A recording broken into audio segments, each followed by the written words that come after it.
नमस्कार। जय मां शारदा। अकाया वैदिक एस्ट्रो में एक बार फिर से आपका स्वागत है।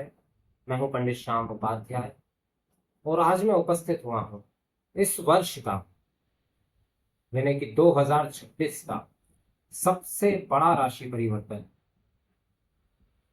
2 जून 2026 को होने जा रहा है। 2 जून 2026 को देवगुरु बृहस्पति, जो पिछले लगभग 13 महीनों से मिथुन राशि में संचरण कर रहे थे, वो मिथुन राशि को छोड़कर अपनी उच्चतम राशि, जो कि चंद्रमा की राशि है कर्क, कर्क राशि में प्रवेश कर जाएंगे। देवगुरु बृहस्पति इस वक्त अतिचारी है, अत्यधिक तीव्रगामी है और अत्यधिक प्रभावशील। देवगुरु बृहस्पति 9 ग्रहों में एक ऐसे ग्रह हैं कि जो किसी भी स्थिति में कुंडली के अंदर बैठे हो, आपके भाग्य को जरूर प्रभावित करता है। जो धन के कारक कहे गए हैं, ज्ञान के कारक कहे गए हैं और भाग्य के कारक कहे गए हैं। देवगुरु बृहस्पति एक ऐसे ग्रह हैं जो अकेले, मान लीजिए किसी की कुंडली में बाकी सारे ग्रह नेगेटिव स्थिति में, लेकिन अकेले देवगुरु बृहस्पति अगर अपनी अच्छी स्थिति में हो तो पूरी की पूरी कुंडली की नकारात्मकता को समाप्त कर देते हैं। 13 महीने के लगभग का एक ट्रांसिट होता है देवगुरु बृहस्पति का, लेकिन इस बार ऐसा नहीं है। इस बार देवगुरु बृहस्पति क्योंकि अतिचारी है, अतिचारी से आप समझिए कि उनका जो वेग है, उनकी जो गति है चलने की, वो सामान्य से बहुत अधिक। इस वजह से 2 जून 2026 को कर्क राशि में प्रवेश करेंगे और 30 अक्टूबर 2026 को पहुंच जाएंगे सिंह राशि।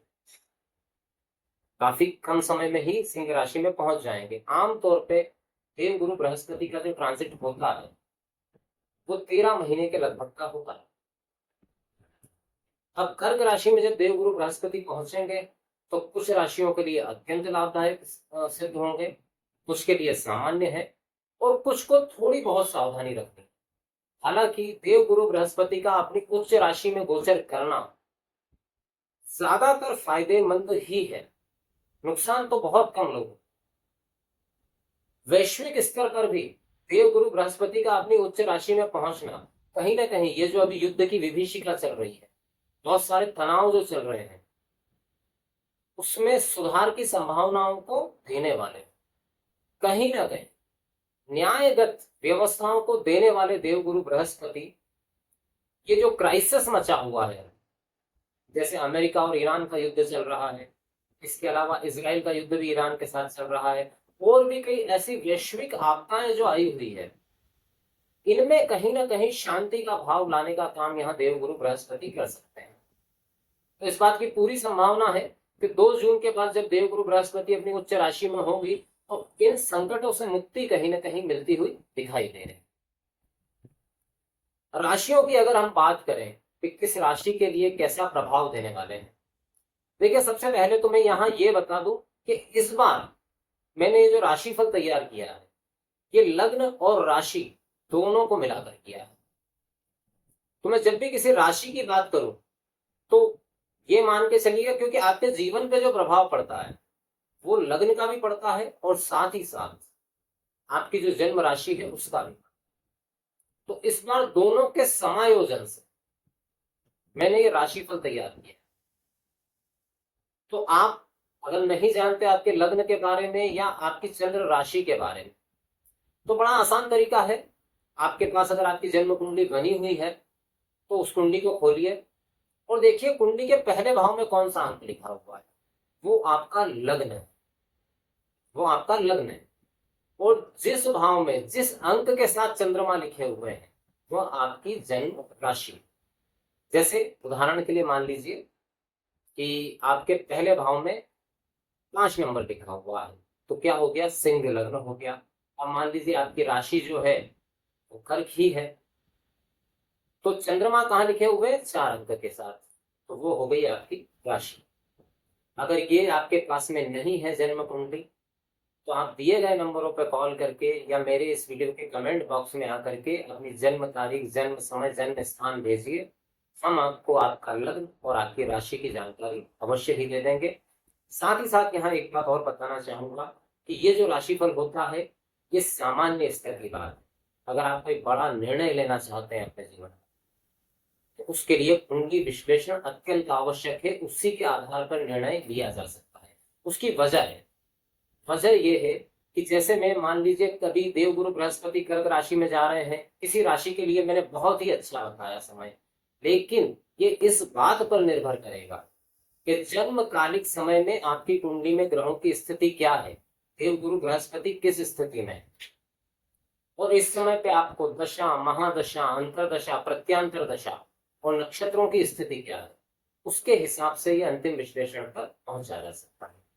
तो इससे कोई अंतिम निर्णय न माना जाए, लेकिन राशिफल का प्रभाव भी है। साथ ही साथ इस ट्रांजिट का आप देखिएगा आने वाले समय में वैश्विक स्तर पर भी बहुत बड़ा प्रभाव पड़ने वाला है।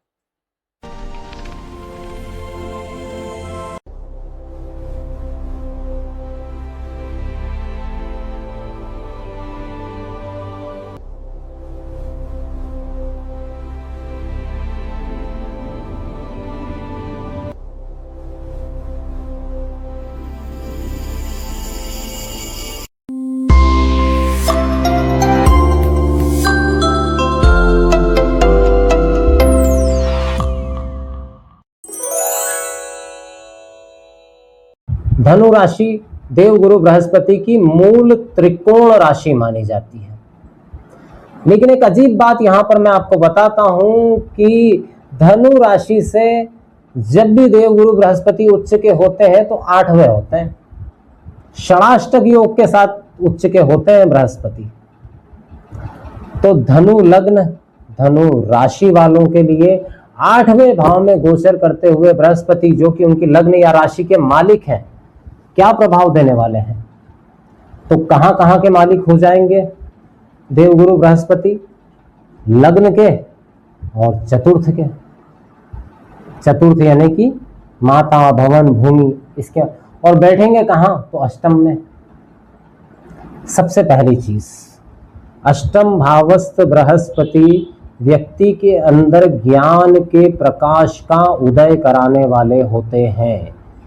यहां अगर जन्मकालिक समय पे देवगुरु बृहस्पति मौजूद है तो तय जान के चलिए ऐसा जातक अपने पूर्व जन्म में किसी उच्चतम धार्मिक कार्य को करके आया है, और साथ ही साथ उसके अंदर चाहे ना चाहे धार्मिकता का उदय होता ही है, उसके स्वभाव में संतत्व आता ही आता है। तो यहां पर बैठे हुए देवगुरु बृहस्पति अचानक लाभ भी दिलवाते हैं और व्यक्ति को जीवन में धन लाभ के बड़े बड़े अवसरों को उपलब्ध भी करवाते हैं।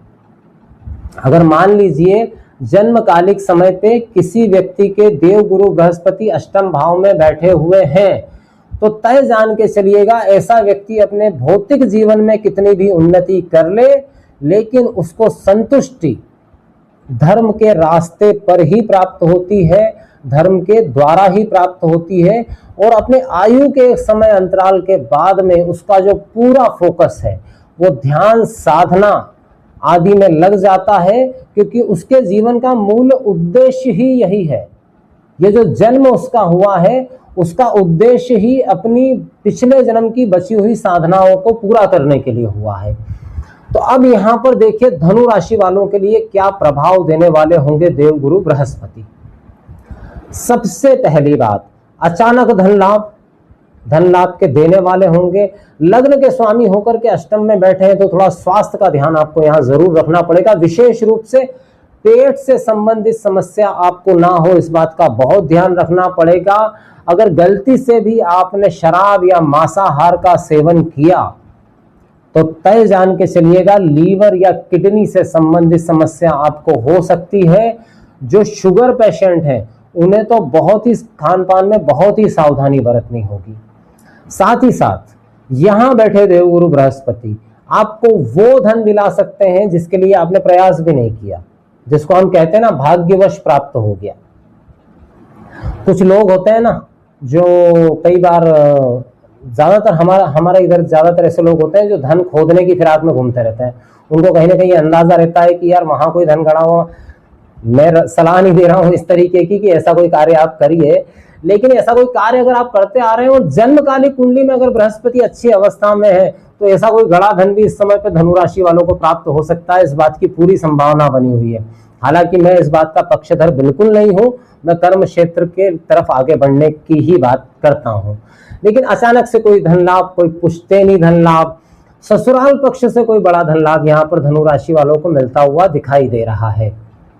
अब यहां बैठे हुए देवगुरु बृहस्पति थोड़ा सा आपको एक बात का संकेत जरूर दे रहे हैं कि इस वक्त जहां पर आप हैं या आपका जो घर है, जो रेसिडेंस है, उसमें कुछ न कुछ परिवर्तन की संभावनाओं को यहाँ पर देवगुरु बृहस्पति दिखा रहे हैं।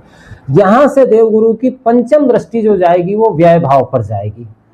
तो वो लोग जो विदेश जाना चाहते हैं, चाहे वो काम करने के लिए जाना चाहें या घूमने फिरने के लिए जाना चाहें, उनके लिए एक अच्छा संकेत है।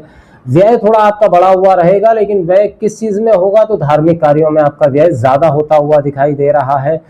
संचित धन में भी वृद्धि होगी, लेकिन साथ में व्यय भी होगा, ये निश्चित जानिएगा।